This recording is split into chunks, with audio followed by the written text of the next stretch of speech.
You're watching Luigi Mario 64.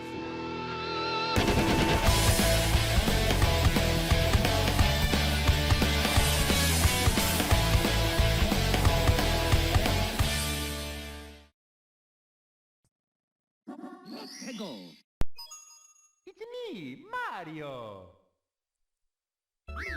Hey everybody, it's Luigi Mario 64 here, and welcome to my, not my second, not my third, but fourth, and hopefully final take of Super Mario 64 Randomizer. So if you haven't seen my past 3 episodes of Super Mario 64 Randomizer, I wouldn't recommend that you go back and watch them because they're not really necessary to watch this video, because this isn't a continuation of the seed I was playing before. But if you don't know what Mario 64 Randomizer is, it's basically the game will either give you a randomly generated code, or you can just type in a random seed. That's what I meant to say, not code. Seed. And pretty much everything that is technically an object is in a completely random location. It can be pretty much anywhere that is a location, I guess. But within reason, because it's everything is supposed to be possible, but there's some things that are just in really hard locations, but there's some things can be in locations that'll make it hard to complete said certain missions, but it won't make it impossible. But yes, I did 3 episodes of this before. The first 2 episodes I was playing on a certain seed, and then that seed ended up being completely broken, so I started another episode with a new seed, and then I just never came back to it because I don't really know why. I kind of just wasn't motivated. This was last year, so last year wasn't really the greatest year for motivation for me. But yeah, I wanted something to do with my channel, and Mario 64 Randomizer is really fun, and I feel like it doesn't make the greatest Let's Play. I feel like it's better played as on a stream, but I feel like it can still be made as a fun little series. But it's not gonna be a Let's Play. It's just gonna be kind of a series to entertain you guys in this crazy time of quarantine. So yeah, hope you guys are all doing good. But with that being said, we're gonna jump into this. Now I have learned a few things about Randomizer since the last episode. So first thing, apparently it's I don't know if it's better to choose your own seed. I don't know if it just, because I feel like I've seen a lot of people just generate make their own seed number just out of random numbers. I don't know if it's better because it has a better chance of it not being broken, or if it's just it's easier to remember if you make it up. But with that being said, we're gonna make our own seed. We're gonna make the seed out of the date of the first episode of this series, which it came out on April 14th, 2019. So that means our seed will be 4/1/4/19. Yes, 4/1/4/19. All right, and we're gonna go ahead and get started. We're gonna go ahead and get started here. Now, one thing I actually learned, which is actually kind of entertaining, about Randomizer, is that signposts are actually randomized.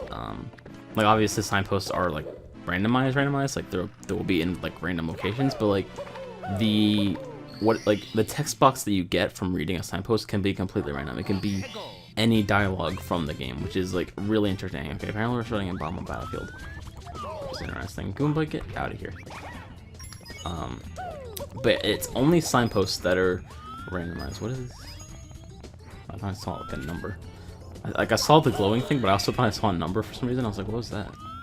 The sparkles that indicate the secrets, because in Bomb-Omb Battlefield there are 5 secrets.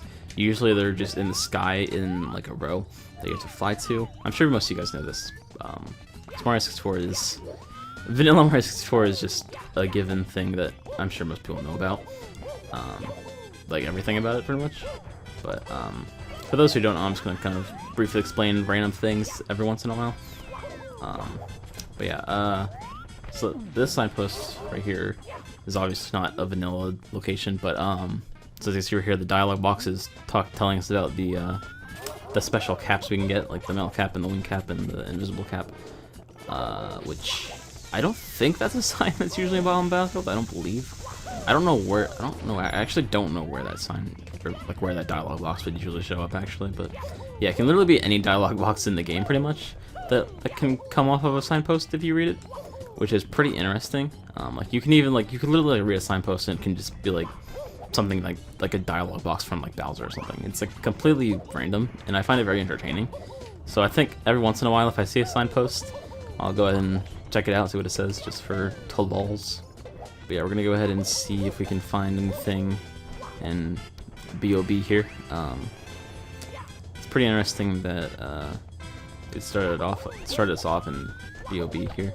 Oh, that is something I didn't mean to run into. Oh, there's the Bomb-Omb King. Yeah, but every other dialogue box in the game is not randomized. Every, as you saw there, well, probably lack thereof because I kind of skipped through it. But when you talk to the Bomb-Omb King, his dialogue will be completely vanilla. It'll be the same thing that it is in the usual game. But yeah, once we beat the Bomb-Omb King here, his star will spawn in a completely random location. So let's see where it spawns. Okay. It's not horrible actually. I guess it's not the worst spawn place it could have been. What does this sign say? Caution, narrow bridge, cross carefully. Alright, I'll be sure to do that in the quote-unquote narrow bridge that exists in this level apparently. I'm pretty sure this is like the only technical bridge in this game, or this level. And I guess that's a bridge over there. But neither of them are very narrow. They're pretty easy to cross. I'm pretty sure that is a sign that's usually in Womp's Fortress, or Womp's Fortress when there's that really narrow bridge. I didn't mean to do that. But yeah, one thing I meant to talk about is that I think one of my problems is that with the last time I tried to do this series, I felt like I was just treating it too much like a Let's Play, and like I was saying before, this game isn't super great for just casual Let's Playing. I don't know where that star go. I thought it was over here somewhere.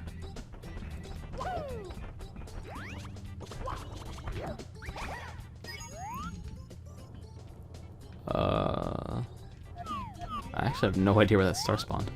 Cause I thought it spawned like right here on this like little slope thing, or like near it, but I don't see it anywhere. But yeah, I feel like I was treating it too much like a Let's Play, and I just feel like it would just be in my best interest to just kind of not do this as episodically. I think that's the word I'm looking for. Like obviously these are gonna be split up into 20-minute episodes, like a usual Let's Play is on my channel, but I'm not gonna I'm gonna just record just a bunch of sessions for I'm not gonna record for a certain amount of time. I'm just gonna kind of keep recording and playing until I kind of just feel like stop playing, and then they're just gonna come out in 20-minute increments. I don't know where this star spawned. To be completely honest, I have no idea where it spawned. I thought it spawned over here. Oh, there it is. Yeah, I was pretty sure it spawned over here. I actually don't know how I'm gonna get that. So yeah, with that being said, because I'm just gonna be recording whoever knows how long the sessions, I could record like an hour-long session, so that could be like a few episodes. So that means the commentary won't be for some parts it won't be the most interesting, because I'm gonna be recording for very long periods of times at points. Okay, I don't think I can get that from here actually. I might have to go higher up. Ow! Hate it when I get hit by big black balls. It's unfortunate. Oh, stupid invisible wall. Actually, I'm probably do it from here rather than up there. Get it, Mario? Yeah, there we go. But yeah, the commentary at some points will probably not be super interesting, but I think that this would just be a fun little series for you guys. Alright, I'm actually gonna go see what the star requirements for the doors are here, because since the Bomb-Omb Battlefield is in its vanilla location, it's gonna be we're gonna be in Bomb-Omb Battlefield for a while. Alright. We're just going back to Bomb Battlefield for a while. Well, I guess technically we can go see what's in the invisible cap. That's one thing I learned is that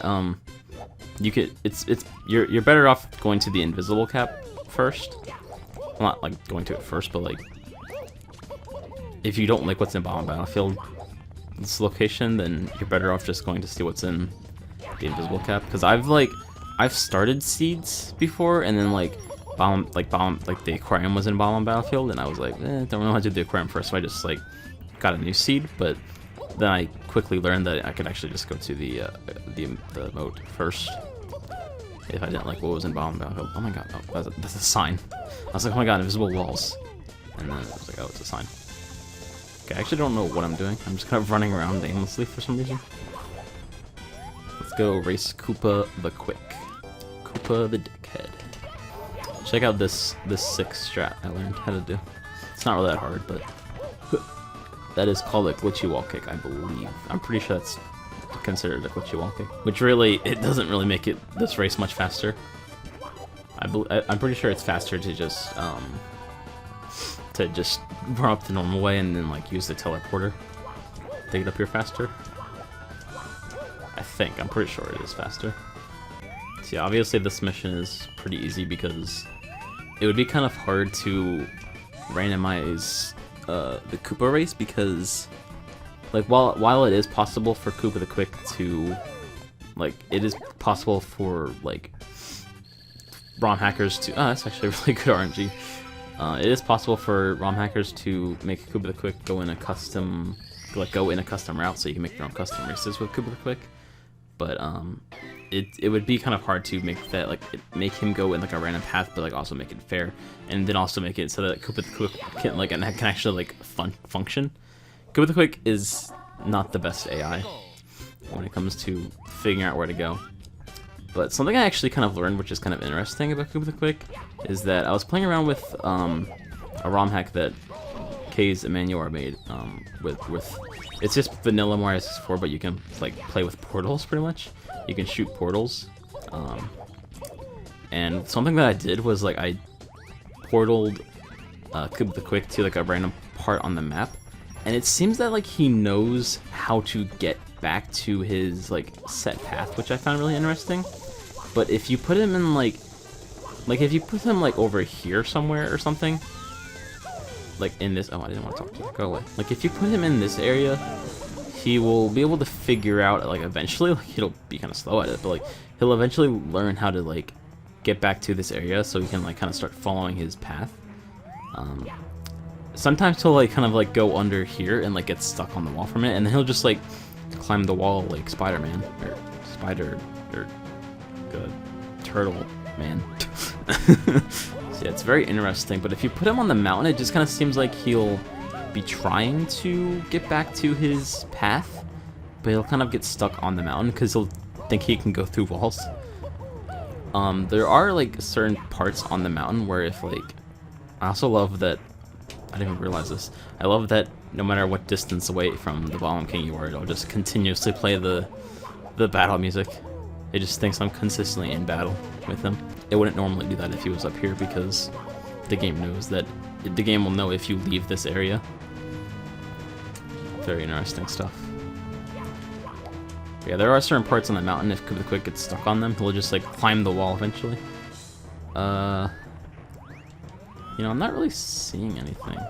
I've also just not really been paying much attention. I've kind of just been talking and then like not realizing what I was doing in the game.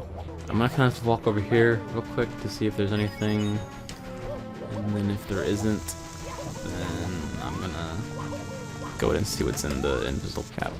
I don't think I'm really seeing anything that's of interest to me,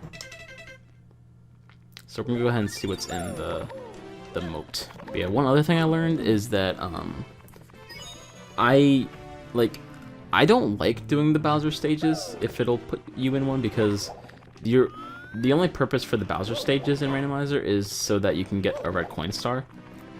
You never need to fight Bowser in this game because the key doors are pretty much always open from the get-go. Those are like the only things that are really open aside from the wooden doors as well. Well, except for the doors that will lead you to like the basement and the third floor, because they have star requirements. But like you can get into this area and drain the moat from the get-go, so that's pretty useful. So you can have two. You can at least have two options right from the get-go. All right, Snowman's Land. All right. I doubt there's anything on top of the snowman's head, but I guess since I'm already up here. It would be funny if I fell. Well, never mind. Yeah, I don't see anything up here. Whee! Oops. That's a box. That's a bax. Yeah, I didn't really think there would be anything in that. It could have either been the shell or the star, which I was kind of expecting. Oh, this could be the star. Hey, let's go.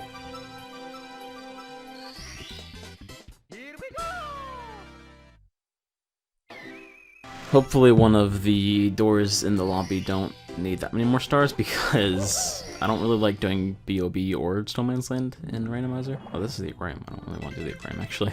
I had to think about it. Alright, what is this door need? I kind of like looked at all the doors, but didn't really read what they need. Okay, this one needs 15 more stars. 10 more stars. 17 more stars. Not really off to the greatest start here. 10 more stars. Okay, this door's open to us now. Let's see what's in Bowser 1.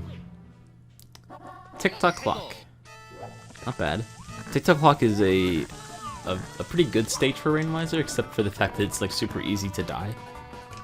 But like, pretty much, actually no, like every star in TTC is open. None of the stars in TTC are in a box, so that makes it very easy to find stars in TTC. Oh, there's the star.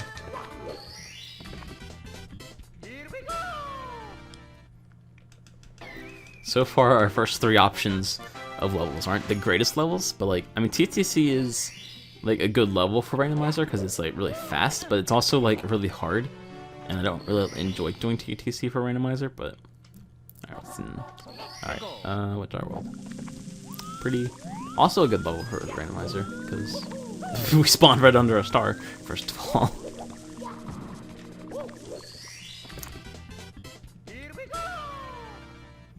One other thing I learned is that apparently, well, also one thing I actually learned is that I think it's the same thing with TTC, but also with Wet Dry World. If you jump in at a certain level of the painting, it'll work the same way as it does in the vanilla game. Like in the vanilla game, if you jump in at a certain level to Wet Dry World, the water levels will be like to whatever level you set it to when you jumped in. That made no sense, but I think you guys know what I'm saying. Also, Lethal Lava Land is a pretty good level too. Lethal Lava Land is just my favorite level in general, but it's also a pretty good level for randomizers. Randomizer, not randomizers. There's a star. Alright, we're making good progress here. But yeah, when you set the water in Wet Dry World, one thing about Randomizer is if you jump into the Wet Dry World painting at a certain level, the next time you go into Wet Dry World from whatever painting it was in, the water will be set to that level. And I'm pretty sure it's the same thing with TTC. If you go into the clock at a certain time, like if you stop time in that for the actual clock, next time you go to TTC, the time will be stopped. So that's interesting. And then also, okay, Womp's Purchase is like the best level for Randomizer, in my opinion. It's not. It's like Womp's Purchase is like the only level that I can really see myself completing, aside from the 100 coins, or not 100 coins, red coins. Red coins are kind of hard to find for me, in my opinion, just because they can literally be anywhere, and they're like just small little red objects. So let's see if we can find a star. I was gonna say if we can see if we can find the Womp King, but I just randomly saw a star in my vision, so I was like, let's just grab that instead. But also, one thing I also learned is that if you see a star in a level, and then like you get another star, and you're like, okay, I'll go back for that other star later. Sometimes you can jump back in that level, and the star will change its location. So I think like every once in a while, like if you jump into the same level, that star will just be in a completely random different location. I don't really know how that works or why that works, to be honest, but it's kind of annoying because if you already know where a star is in a level and then it's just moved randomly, then it's kind of like, well, damn. So obviously the blue coin switches are vanilla because that would be extremely hard to... It wouldn't be hard to randomize, it would just be pointless because then you're like, oh, where are the blue coins? You have like 5 seconds to get them and then like they're in just like, they're all in completely random locations. I'm actually gonna go to the beginning of the level real quick and see if I can find the box for Blast to the Stone Pillar real quick. And if I can't find it, then I'm gonna go ahead and do the ship level, or the ship mission. Are those chests just floating in there? Oh no, they're... Okay, I was like, no, that makes no sense. I want this life, please, thank you. Okay, I was... if I was to take a guess, I would imagine... Like, I don't know what that dialogue box is from, because I've never seen that dialogue box before, but if I was to take a guess, I would imagine it's probably a sign that's in Lethal Lava Land, because the bullies push you. I've never took the time to read the signs in this game, like in the vanilla game. I've just never taken the time to read the signs in the levels. Like, I don't even think I ever read all of the signs when I was playing the game for the first time. Unless I didn't, I just don't remember. But I mean, I don't think I ever read. Period. I just don't think I ever read. Period. I'm not seeing the box for the 6th mission. It could be in the cave and I just never saw it, but I'm gonna go ahead and go in the ship now. Whoa, what the heck just happened? How did that, okay, how did that happen? That was weird. I wasn't even near the ship, was I? I wasn't paying attention. I was like, I'm pretty sure I was only like halfway down the water, and then like I just like all of a sudden just like clipped to the bottom of the ocean. That was really weird. Mario, go in. Thank you. Go in the hole. Okay, where are these treasure chests? Alright. If I was doing a speedrun, I would be kind of mad right now, because the box being down here is horrible RNG, because then you have to wait for the water to drain completely. But we are not doing a speedrun, because we're not speedrunners at Randomizer. I would completely suck at speedrunning Randomizer just because I don't have that good of an eye to look out for things. Okay, I probably should learn how to count because 4 comes after 3, not before 3. But yeah, I'm not really great at looking out for keeping an eye out for things in this game. I have a lot of trouble like finding everything. Like, I've only done a 70-star run of this game once. Like, other than that, I've never really completed an entire seed. And I could never do a 100% run of Randomizer just because I'm like really bad at finding the right coins, just because like I just can't see them very well. But yeah. So with that being said, I should probably just say now that this isn't going to be. I'm not gonna 100% the seed. I'm just gonna go up to 70 stars because that is the requirement to beat the game.